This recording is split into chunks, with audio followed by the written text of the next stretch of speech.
ओम साई नाथाय नमः। श्री साई सच्चरित्र अध्याय 8। मानव जन्म का महत्व। श्री साई बाबा की भिक्षावृत्ति, वाइजाबाई की सेवा, शुश्रूषा, श्री साई बाबा का शयन कक्ष, खुशहाल चंद पर प्रेम।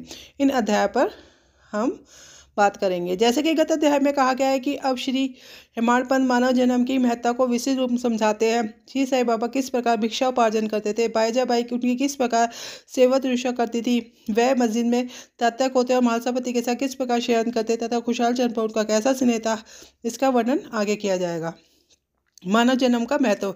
इस विचित्र संसार में ईश्वर ने लाखों प्राणियों, हिंदू शास्त्र के अनुसार 84 लाख योनियों को उत्पन्न किया है, जिनमें देव, दानव, गंधर्व, जीव जंतु और मनुष्य आदि सम्मिलित है, जो स्वर्ग, नर्क, पृथ्वी, समुद्र तथा आकाश में निवास करते और भिन्न भिन्न धर्मों का पालन करते हैं। इन प्राणियों में जिनका पूर्ण प्रबल है वह स्वर्ग में निवास करते हैं और अपने सत्कृत्यों का फल भोगते हैं। पुण्य के क्षीण होते ही वह फिर निम्न स्तर में आ जाते हैं और वह प्राणी जिन्होंने पाप या दुष्कर्म किए हैं नरक को जाते हैं और अपने कुकर्मों का फल भोगते हैं। जब उनके पाप और पुण्यों का समन्वय हो जाता है तब उन्हें मानव जन्म और मोक्ष प्राप्त करने का अवसर प्राप्त होता है। जब पाप और पुण्य दोनों नष्ट हो जाते तब वे मुक्त हो जाते हैं। अपने कर्म तथा प्रारंभ के अनुसार ही आत्मा जन्म लेती या काया प्रवेश करती हैं। मनुष्य शरीर अनमोल। यह सत्य है कि समस्त प्राणियों में चार बातें एक समान होती है: आहार, निद्रा, भय और मैथुन। मानव प्राणी को एक ज्ञान, एक विशेष ध्यान है, जिनकी सहायता से वह ईश्वर दर्शन कर सकता है, जो अन्य किसी योनि में संभव नहीं। यही कारण है कि देवता भी मानव योनि से ईर्ष्या करते हैं तथा पृथ्वी पर मानव जन्म धारण करने हेतु सदैव ललायित रहते हैं, जिससे उन्हें अंत में मुक्ति प्राप्त हो। किसी किसी का तो ऐसा भी मत है कि मानव शरीर अति दोषयुक्त है, ये कृमि, मज्जा और कफ से परिपूर्ण, क्षणभंगुर, रोगग्रस्त तथा नश्वर है। इसमें कोई संदेह नहीं कि यह कथन अशंत सत्य है।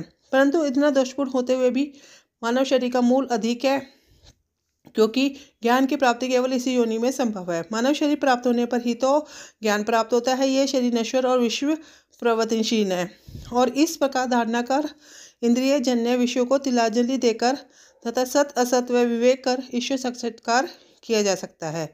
इसलिए यदि हम शरीर को तुच्छ और अपवित्र समझकर उसकी उपेक्षा करें तो हम ईश्वर दर्शन के अवसर से वंचित रह जाएंगे। यदि हम उसे मूल्यवान समझकर उसका मोह करेंगे तो हम इंद्रिय सुखों की ओर प्रवृत्त हो जाएंगे, तब हमारा पतन भी सुनिश्चित ही है। इसलिए उचित मार्ग जिसका अवलंबन करना चाहिए यह है कि ना कि देह की उपेक्षा करो, ना ही उसमें आसक्ति रखो। केवल इतना ही ध्यान है कि किसी सवार का अपनी यात्रा में अपने घोड़े पर तब तक ही मोह रहता है जब तक वह अपने निर्दिष्ट स्थान पर पहुंचकर लौट ना आए। इसलिए ईश्वर दर्शन या तुम साक्षात्कार के निमित्त शरीर को सदा ही लगाए रखना चाहिए, जो जीवन का मुख्य ध्येय है। ऐसा कहा जाता है कि अनेक प्राणियों को उत्पत्ति करने के पश्चात भी ईश्वर को संतोष नहीं हुआ। कारण यह है कि कोई भी प्राणी उसकी अलौकिक रचना और सृष्टि को समझने में समर्थ ना हो सका। इसी कारण उन्होंने एक विशेष प्राणी अर्थात मानव जाति की उत्पत्ति की, उसे ज्ञान की विशेष सुविधा प्रदान की। जब ईश्वर ने देखा कि मानव उसकी लीला, अद्भुत रचना और ज्ञान को समझने योग्य है, तब उन्हें पति हर्ष और संतोष हुआ। भागवत स्कंद 11:9-28 के अनुसार इसलिए मानव जन्म प्राप्त होना बड़े सौभाग्य का सूचक है। उच्च ब्राह्मण कुल में जन्म लेना तो परम सौभाग्य का लक्षण है, परंतु श्री साई नामबुझो में प्रीति और उनकी शरणागति प्राप्त होना इन सभी में अति श्रेष्ठ है। अब मानव का पर्यटन। इस संसार में मानव जन्म अति दुर्लभ है। हर मनुष्य की मृत्यु निश्चित ही है, पर वह किसी भी क्षण उसका आलिंगन कर सकती है। ऐसी ही धारणा हमें अपने अध्याय की प्राप्ति में तत्पर रहना चाहिए। जिस प्रकार खोए हुए राजकुमार की खोज में राजा पति एक संभव उपाय प्रयोग में लाता है, इसी प्रकार किंचित मात्र भी विलंब न कर हमें अपने अभिष्ट की सिद्धि के हेतु शीघ्रता करनी ही सर्वोच्चता उचित है। अतः पूर्ण लगन और उत्सुकता पूर्वक अपने ध्येय, आलस्य और निद्रा को त्याग कर हमें ईश्वर का सर्वदा ध्यान रखना चाहिए। यदि हम ऐसा ना कर सके तो हम पशुओं के स्तर पर ही अपने को समझना पड़ेगा। कैसे पर्वत होना। अधिक सफलतापूर्वक और सुलभ साक्षात्कार को प्राप्त करने का एकमात्र उपाय है किसी योग्य संत या सद्गुरु के चरणों की शीतल छाया में आश्रय लेना।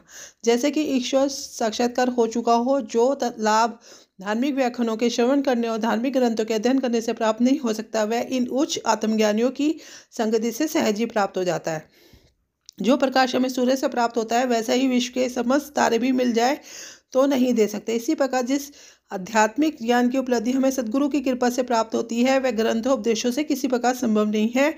उन्हीं की प्रत्येक गतिविधि, मृदु भाषण, गुहा उपदेश, क्षमाशीलता, सरता, वैराग्य, दान और परोपकारिता, मानव शरीर का नियंत्रण, अहंकार शून्यता आदि गुण जिस प्रकार भी वह इस पवित्र मंगल विभूति द्वारा व्यवहार में आते हैं, सत्संग द्वारा भक्त लोगों को उसके प्रत्यक्ष दर्शन होते हैं।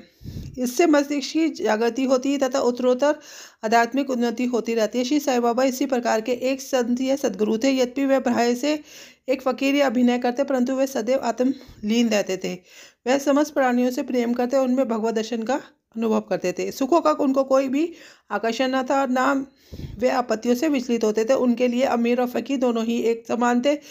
जिनकी उपार्जन किया करते थे वह कार्य इस प्रकार करते थे। श्री साईं बाबा की भिक्षावृत्ति।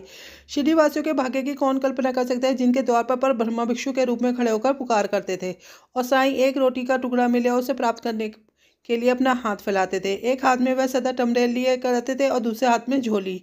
कुछ ग्रहों में तो वह प्रतिदिन जाते थे, किसी किसी के द्वार पर केवल फेरी लगाते थे। वह साग, दूध या छाछ आदि पदार्थों टीन पात में लेते तथा भात और रोटी ये अन्य सूखी जगह झोली में डाल लेते थे। बाबा की जीवा को कोई स्वाद रुचि न थी, क्योंकि उन्होंने उसे वश में कर लिया था। इसलिए वे भिन्न भिन्न वस्तुओं के स्वाद की चिंता क्यों करते। जो कुछ भी भिक्षा में मिल जाता उसे ही वे मिश्रित कर संतोषपूर्वक ग्रहण करते थे। अमुक पदार्थ स्वादिष्ट है या नहीं, बाबा ने इसकी ओर कभी ध्यान ही नहीं दिया। मानो उनकी जीवा में स्वाद का बोध ही न हो। वे केवल मध्याह्न तक ही भिक्षा उपार्जन करते थे। यह कार्य बहुत अनियमित था। किसी दिन तो छोटी सी फेरी लगाते थे और किसी दिन 12 बजे तक। वह एकत्रित भोजन एक कुल्ली में डाल देते, जहाँ कुत्ते, बिल्लियाँ, कौवे आदि स्वतंत्र पूर्वक भोजन करते थे। बाबा ने उन्हें कभी नहीं भगाया। एक स्थिति भी जो मस्जिद में झाड़ू लगाया करती थी, रोटी के 10-12 टुकड़े उठाकर अपने घर ले जाती थी, परंतु किसी ने भी कभी उसे नहीं रोका। जिन्होंने सोपन में भी बिल्लियों कुत्तों को कभी दुत्कार कर नहीं भगाया, वह भला निस्सहाय गरीबों की रोटी को, कुछ टुकड़ों को उठाने से क्यों रोकते। ऐसे महान पुरुष का जीवन धन्य है। शिरडी वासी तो पहले ही उन्हें केवल एक पागल समझते थे और शिरडी में इसी नाम से विख्यात भी हो गए थे। जो भिक्षा के कुछ टुकड़ों पर निर्वाह करता है, भला कि उसका कोई आदर कैसे करता। परंतु ये उदार हित त्यागी धर्मात्मा थे। यद्यपि वह बाहर से चंचल अशांत प्रतीत होते थे, परंतु अंतकरण से दृढ़ और गंभीर थे। उनका मार्ग गहन तथा मूड था, फिर भी ग्राम में कुछ ऐसे श्रद्धावान भाग्यशाली व्यक्ति थे जिन्होंने उन्हें पहचान कर एक महान पुरुष बना। ऐसी ही घटना एक नीचे दी जाती है। बाईजाबाई की सेवा। तात्या कोते की माँ, जिनका नाम बाईजाबाई था, दोपहर के समय एक टोकरी में रोटी भाजी लेकर जंगल को जाया करती थी। वह जंगल में कोसों दूर जाती और बाबा को ढूंढकर उनके चरण पकड़ती। बाबा तो शांत और ध्यानमग्न बैठे रहते थे। वह एक पत्तल बिछाकर उस पर सब प्रकार के व्यंजन आदि जैसे रोटी, साग आदि परोसती और बाबा से भोजन करने के लिए आग्रह करती। उनकी सेवा तथा श्रद्धा की रीति बड़ी ही विलक्षण थी। प्रतिदिन दोपहर को जंगल में बाबा को ढूंढना, भोजन के लिए आग्रह करना की सेवा और उपासना की स्मृति बाबा को अंतिम क्षणों तक बनी रही। उनकी सेवा का ध्यान कर बाबा ने उनके पुत्र को बहुत लाभ पहुंचाया। माँ और बेटे की दोनों की तरफ फकीर पर दृढ़ निष्ठा थी। उन्होंने बाबा को सदैव ईश्वर के समान ही पूजा। बाबा उनसे कभी कभी कहा करते थे कि फकीरी ही सच्ची अमीरी है, उसका कोई अंत नहीं है। जिसे अमीरी का नाम से पुकारा जाता है, वह शीघ्र ही लुप्त हो जाने वाली है। कुछ वर्षों के अनंतर बाबा ने जंगल में विचरना त्याग दिया। वे गाँव में रहकर ही मस्जिद में ही भोजन करने लगे। इस कारण बाईजाबाई को भी उन्हें जंगल में ढूंढने के कष्ट से छुटकारा मिल गया। तीनों का शयन कक्ष। वे संत पुरुष धन्य हैं जिनके हृदय में भगवान वासुदेव सदैव वास करते हैं। वह भक्त भी भाग्यशाली है जिन्हें उनका सानिध्य प्राप्त होता है। ऐसे ही 2 भाग्यशाली भक्त थे, तात्या कोटे पाटिल और भगत मालसापति। दोनों ने बाबा के सानिध्य का सदैव पूर्ण लाभ उठाया। बाबा दोनों पर एक समान प्रेम रखते थे। यह तीनों महानुभाव मस्जिद में अपने सिर पूर्व, पश्चिम तथा उत्तर की ओर करते और केंद्र में एक दूसरे के पैरों पे पैर मिलाकर शयन किया करते थे। बिस्तर में लेटे लेटे ही वे आधी रात तक प्रेम पूर्वक वार्तालाप और इधर उधर की चर्चाएं किया करते थे। यदि किसी को भी नींद आने लगती तो दूसरा उसे जगा देता था। यदि सत्य खराटे लेने लगते थे तो बाबा शीघ्र ही उठकर उसे हिलाते और सिर पकड़कर जोर से दबाते थे। यदि कहीं वह मालसापति हुए तो उन्हें भी अपनी ओर खींचते और पैरों पर धक्का देकर पीठ थपथपाते थे। इस प्रकार तात्या ने 14 वर्षों तक अपने माता पिता को घर पर ही छोड़कर बाबा के प्रेमवश मस्जिद में निवास किया। कैसे सुहाने दिन थे, उनकी क्या विस्मृति हो सकती है। उस प्रेम के क्या कहना। बाबा की कृपा का मूल्य कैसे आंका जा सकता है। पिता की मृत्यु होने के पश्चात तात्या पर घर बार की जिम्मेदारी आ पड़ी, इसलिए वे अपने घर जाकर रहने लगे। राहता निवासी खुशहाल चंद। शिरडी के गणपत तात्या कोते को बाबा बहुत चाहते थे। वह राहता के मारवाड़ी से श्री चंद्रभान को भी बहुत प्यार करते थे। सेठ जी का देहांत हो जाने के उपरांत बाबा उसके भतीजे खुशहाल चंद को भी अधिक प्रेम करते थे। वह उनके कल्याण की दिन रात फिक्र किया करते थे। कभी बैलगाड़ी में तो कभी टांगे में अपने अतरंग मित्रों के साथ राहता को जाया करते थे। ग्रामवासी बाबा के गाँव के फाटक पर आते ही उनका पूर्व स्वागत करते, उन्हें प्रणाम कर बड़ी धूमधाम से गांव में ले जाते थे। खुशहाल चंद बाबा को अपने घर ले जाते और कोमल आसन में बिठाकर उत्तम सुस्वादु भोजन कराते और आनंद तथा पसंदचीज से कुछ काल तक वार्तालाप किया करते। फिर बाबा सबको आनंदित कर और आशीर्वाद देकर शिरडी वापस लौट आते थे। एक और राहता दक्षिण में और दूसरी ओर नीमगांव उत्तर में था। इन दोनों ग्रामों के मध्य में शिरडी स्थित है। बाबा अपने जीवन काल में कभी भी इन सीमाओं के पार नहीं गए थे। उन्होंने कभी रेलगाड़ी नहीं देखी, कभी भी प्रवास नहीं किया, उसमें प्रवास किया, परंतु फिर भी उन्हें सब गाड़ियों के आवागमन का समय ठीक ठीक याद रहता था।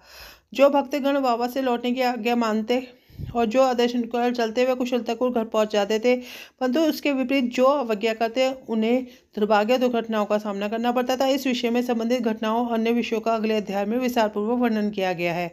विशेष इस अध्याय के नीचे दी हुई टिप्पणी बाबा के खुशहाल चंद पर प्रेम के संबंध में है। किस प्रकार उन्होंने काका साहब दीक्षित को रहा था, जाकर खुशहाल चंद को निवान आने को कहा, उसी दोपहर को खुशहाल चंद में शिरडी आने को कहा, इसका उल्लेख यहाँ नहीं किया गया क्योंकि इसका वर्णन इस चरित्र के 3वें अध्याय में किया जाएगा। इसी के साथ साई चरित्र का 8वां अध्याय पूर्ण होता है। श्री सद्गुरु साईनाथ परमस्तु। शुभम भवतु। ओम साईनाथाय नमः।